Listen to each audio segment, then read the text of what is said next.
Hello! On est jeudi, donc c'est moi. Il y a quelques semaines, je t'ai parlé de démaquillage. Enfin, je t'ai surtout montré comment je me tartine le visage avec de l'huile de coco. Après le démaquillage, je m'adonne au layering, un petit rituel que je vais t'expliquer aujourd'hui. Tu connais? Ah, toi tu connais pas? Bah viens, je vais t'expliquer. Parfois quand tu t'achètes ou qu'on t'offre des crèmes, des sérums, des trucs comme ça, tu sais pas trop quoi en faire.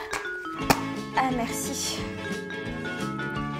Ah ouais, c'est vrai, je me sens plus hydratée comme ça. Ben avec, tu peux faire du layering. Le layering, c'est une routine nippo-coréenne qui consiste à utiliser plein de produits dans un certain ordre pour en retirer tous les bienfaits et hydrater au max. Pour faire un layering, il faut une huile végétale, un nettoyant visage ou un savon sur gras qui n'asséchera pas ta peau, une lotion tonique ou une eau florale pour la version naturelle, un sérum et une crème de jour ou une crème de nuit. La première étape, c'est de se démaquiller avec de l'huile végétale. Moi, je préfère utiliser de l'huile d'amande douce qui va apaiser ma peau agressée par le froid. Pour la deuxième étape, je vais utiliser un nettoyant gel qui va enlever les derniers résidus ainsi que l'huile qui risquerait de boucher mes pores. On arrive à la troisième étape. Alors l'eau et l'huile, ça nettoie très bien, mais presque trop parce que ça décape la peau et dérègle son pH. Comme ça a l'air de rien, mais le pH c'est une barrière naturelle contre les bactéries et si jamais le pH est trop déréglé, ça peut aussi modifier ton type de peau. La lotion va rééquilibrer son pH et l'assouplir. Pour appliquer ta lotion, je te conseille de prendre un coton et de tapoter doucement.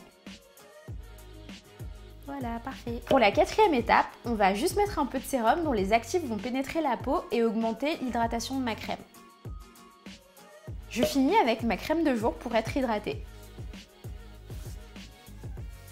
Ne t'inquiète pas, si tu as de l'acné, tu peux aussi adapter cette routine à tes besoins. Préfère les textures gel-crème aux textures grasses et ta lotion anti-acnéique, si tu en utilises une, peut tout à fait se caler après la lotion tonique. Au niveau des huiles végétales, tu peux aussi privilégier l'huile d'arbre à thé qui est connue pour ses vertus cicatrisantes. Tout dépend bien sûr de ton type de peau. Le layering n'est pas fait pour tout le monde et la liste de produits que je viens de citer n'est pas du tout exhaustive. Certaines huiles sont connues pour être plus adaptées à un type de peau qu'à un autre et c'est pareil pour les nettoyants. Si tu as une peau sèche ou sensible, tu peux privilégier une crème nettoyante qui sera beaucoup plus douce pour ton épiderme qu'un gel ou qu'un nettoyant moussant. Mais surtout, n'oublie pas que les produits qui contiennent du savon ou de l'alcool sont vraiment à éviter parce qu'ils assèchent énormément la peau du visage. Le layering, c'est vraiment une philosophie de prendre du temps pour soi. Donc si vraiment t'es plutôt speed, ça va pas du tout être ton truc. Mais si t'aimes bien prendre 10 minutes pour toi le matin ou le soir, tu peux essayer et il y a moyen que ta peau s'en sorte très bien. N'hésite pas à mettre un pouce bleu et t'es abonné, pas vrai? Pourquoi?